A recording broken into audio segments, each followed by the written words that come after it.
This podcast is brought to you by Glitterati Communications. Learn more about Glitterati at bglitterati.com. What's up? My name is Dwayne Jones. I'm an artist and a designer and the founder of a lifestyle brand called Art Pays Me. And this is the Art Pays Me podcast. I love talking to creative people about their business, their successes, their challenges, and how they make the world a better place with their work. Let's get into it.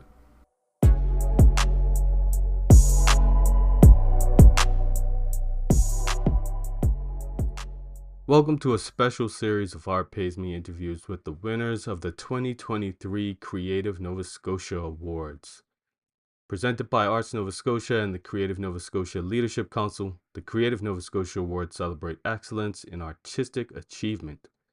The award categories are as follows: Creative Community Impact, Prix Grand Prix, Established Artist, Emerging Artist, Black Artist, Indigenous Artist, and finally the Portia White Prize that is given to a person who has made outstanding and significant contributions to Nova Scotia's creative community over a sustained career, much like the incredible woman that the award is named after. The winner will also choose an emerging artist or cultural organization that they feel deserve some additional recognition and let's be real, some bread, some extra funding, because money is what enables us to do what we do. Collectively, the awards are worth $75,000. Visit artsns.ca to nominate your favorite Nova Scotia artist, or be a boss and nominate yourself. We artists got to start, looking out for number one. You know what I'm saying? Like, who's going to take care of us if we don't take care of ourselves, right? It's okay. Anyway, this series, it would not be possible without the fantastic production work of Heist and Kiki Beats. Shout out to them once again. My name is Jah'Mila. My pronouns are she, her, and my artistic medium is that I'm a singer-songwriter. All right. So, Jah'Mila, I just wanted to know, is there something you could tell me that, a particular work you're proud of? Oh, yes. Okay. Well, I'm proud of all the music work that I've done, but specifically one that I've worked on in collaboration with the National Arts Centre Orchestra from Ottawa. We came together and we put together a reggae educational program, a virtual program that's available to all Canadian students free of cost. I was one of the artistic directors for that program, also the narrator and the featured artist. And us, along with Daniel Bartholomew Poyser, put this together, and the feedback on it has been incredible. Cool. How did that come about? Wow, it was like a turn of fate. COVID came. Right. Yes. As the beginning of the story, and it forced a lot of organizations to pivot to things that were virtual to be able to maintain a relationship with their audiences, and the orchestras were no different. Right. The educational department of the National Arts Centre was working with Daniel Bartholomew Poyser at that time, and they both reached out to me to ask if I would be interested in being involved in this project, with the exception of they only had 3 months to turn it around. And so they were like, can you do this? And I was like, I don't know. But here we are. But you know what? I mean, sometimes it's those scary things that put a little battery in your back and you make something happen and something cool comes out of it. So that's cool. So a side note, you are actually involved in the biggest, most creative project that I'm most proud of, I would say. So the Moments in Culture is how I met you. Yes. That was my first solo show, and it was great to have you there as a performer. So that's a memory I'll never forget. So thank you for that, actually.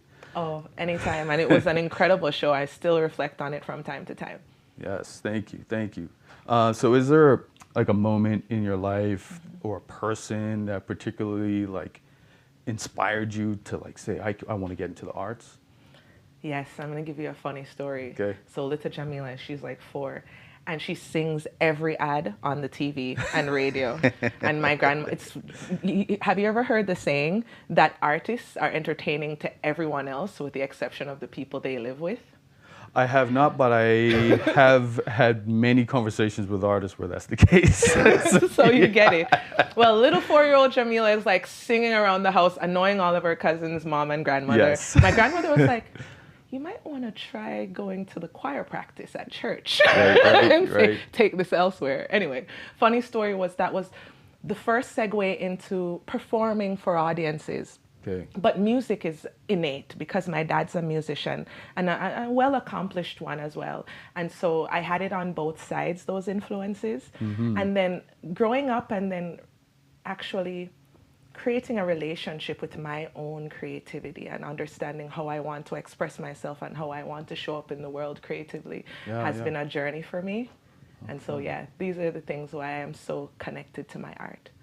Right. So what's the driving force behind your art then? Like, you know, what the thing that makes us artists in different than say someone who's a hobbyist is we have this drive to keep creating and going forward. So what is that for you? Oh, that's a great question. It's twofold. It's therapy for me. So I am singing every day, regardless of if there's an audience. Right. Yeah, I don't know how come I haven't received any letters from my neighbors in my apartment complex. They must be having a hard time. But outside of that, I also love to use my art as a means of encouragement and inspiration for others. The best compliment that I could ever receive is if someone told me that the music that I make has touched them or changed their lives in some way. And Nina Simone said it best, it is the responsibility of the artist to use their platform to push social matters further. And so I feel like that's also my responsibility. Right. Yeah, I've noticed that is a key piece of your work, and then you being part of Movement and Culture too. Like that was like a whole full circle thing. I didn't really understand that about your work at that time, but yeah, that makes so much sense. Are there any like say routines in your creative process that you do continually? Well, I sing every day. Yeah. And I really believe in practice and rehearsals. Okay. And that brings me to the space we're in. We're at Ocean Floor Recording. Yes. And just upstairs, the Melatones have allowed me to use their space to rehearse. And we try to get together every Monday night. And and I think that's one of the things that keeps us sounding sharp, you know? Just coming back to rehearse, even if we've done it a million times. We keep sharpening ourselves so that we present ourselves in the best way possible. Right. What would you say like the essential ingredients in your creative process? I mean, you talked about speaking about certain experiences and social justice, and then you're like rigorous about your practice. Is there anything else that's like essential to your process? Well, truth. Truth. Okay. Yeah, I have to believe in what I'm saying. You know, and that's why maybe I've not been so aligned with pop culture, because the things that I'm singing about is either really meaningful to me or it's truth of something I'm observing in my community around me. And so it has to be truth. There has to be some passion. You must know what I'm talking about. Oh, I know. Like, it makes you unpopular sometimes, right? But like some of us, we can't do what we do without that honesty. Yeah. Right? And it's hard though. Like, do you ever sometimes regret like, man, you know, I could just not talk about certain things and just like blow up tomorrow, you know? Did you ever that ever cross your mind? Oh yeah. Like when I think about even the landscape of music in Jamaica and what female artists look and sound like from my culture, I don't necessarily reflect those things. And there's a space for everything under the sun. Sure. But for me, I have to believe in it. So you probably won't find me twerking, you know? Yeah. But trust and believe that when I am singing those words and my eyes are closed, I'm believing, and I believe in what I'm saying. Mm-hmm. Right. So was that something from like young too, where I know I'm like guessing that you were a kid like me, like dancehall was it, like, right? But like you were always more driven to say like more roots, traditional reggae than dancehall? It's a great question. I think I loved all the pop culture just as my peers did growing up. Okay. But then when I became a Rastafarian woman, so I had, like, my dad is a Rastafarian man. Yeah. And I realized how they approached their art and creativity, and that meaning that they have around it. It's reverent, you know. It's not just, oh, let's just play a show and have a party, you know. It's always like, oh, you know, it's always something else, It's like something a deeper. spiritual I'm more of a spiritual relationship. thing, but it's not even religious. No, yeah, I get it. It's just like like deep, like a soul spiritual, not necessarily like a God spiritual. Yeah, like a soul connection. Yeah. And so my experience with Rastafarian culture and practices like Nyabingi drumming and seeing how just the drum alone could really work through someone's body and cause them to, you know, get in the spirit or shake or, you know, it's a powerful thing we have, you know, music. Right. It's a powerful thing, and you can use it to enjoy yourself and have a few beers, but you can also use it to connect to parts of yourself that you wouldn't usually on a day-to-day basis. Yeah, for sure, for sure. So you grew up in Jamaica. How has living in Nova Scotia impacted your art and what you create? Nova Scotia and the community and family that I've built here has impacted my art immensely. When I was living in Jamaica, I was actively singing, but as a supporting vocalist. Okay. And as I said previously, I did not always see examples of the kind of artistry that I aspired towards around me in my musical community. And when I came here, I saw incredibly powerful female led projects like Erin Costello, for example. You know, you have Rhea May, you have Brea Isabel, you have Roxy and the Underground Soul Sound, and they're killing it. And I'm like, wow, this is really cool. And just the sheer amount of musicality in this small space is mind blowing. It's crazy, right? Yeah. It is. And then even deeper than that is the fact that everyone seems to support everyone else. You know, you go to a live music show and who's there? All the other musicians. Yeah, right? Yeah. So I really love that. The album that I currently have, I have to take this opportunity to lift up my band and give them their flowers. There's no Jah'Mila without the 8 people that show up to rehearsal every Monday night and believe in the journey enough to keep showing up. And I really love that. So they're my family now. You know, there's no difference. And I look out and see how just the city itself supports the arts, you know, through organizations like Music Nova Scotia, the East Coast Music Association. I've just figured out Canada Council.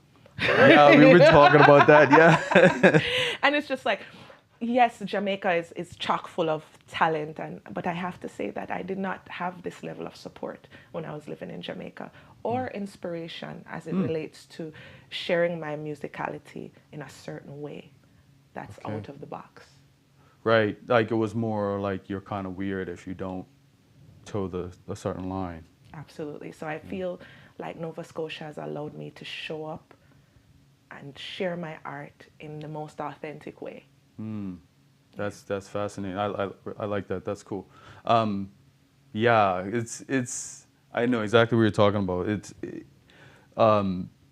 being in that environment, like there are certain cultural norms that you fit into, and I found for me moving to Nova Scotia was similar. It was like you are kind of more free to be outside the box and not be judged in a way, and it is nice like that. So what does this award mean to you? This award's, sorry. This award means everything to me. As an immigrant, you speak about moving here from elsewhere. Where did you live before? Bermuda. Oh, okay. Fellow Caribbean. Okay. Yeah. So, when you move to a space as an immigrant, you're not quite sure what's going to happen. You're not quite sure what kinds of relationships you're going to build. You're grateful if you're able to fly under the radar and just exist and thrive, but to be able to have an impact on your community and for them to not only open their arms and receive you, but also to commend you for the work you're doing.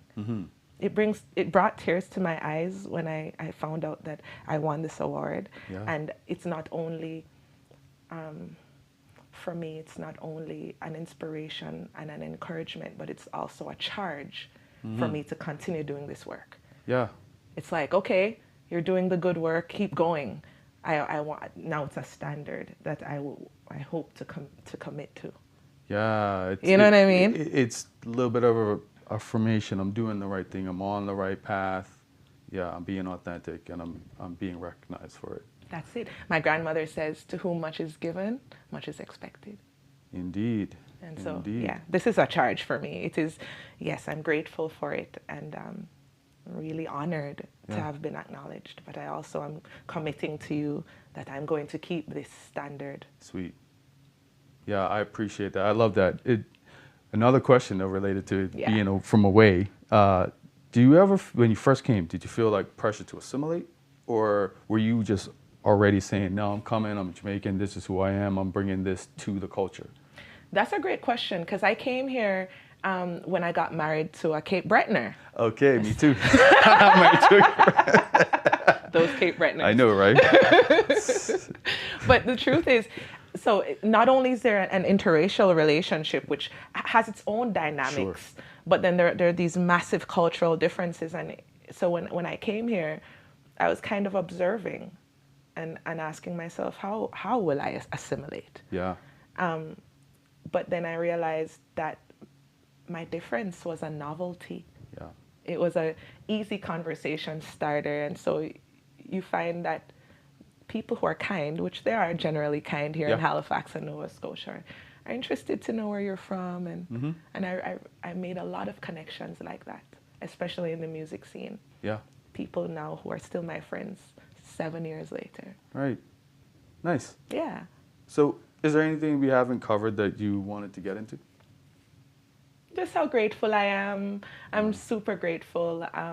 We're working on our second album, and as I said, it's to keep that standard going. Yeah. And so thank you, Halifax, thank you, Nova Scotia, for acknowledging me in this way. It means the world to me. Make sure you go to artsns.ca to nominate yourself or nominate your favorite Nova Scotia-based artist. But you can nominate yourself too, right? Cool. Check me out at artpaysme.com. Peace.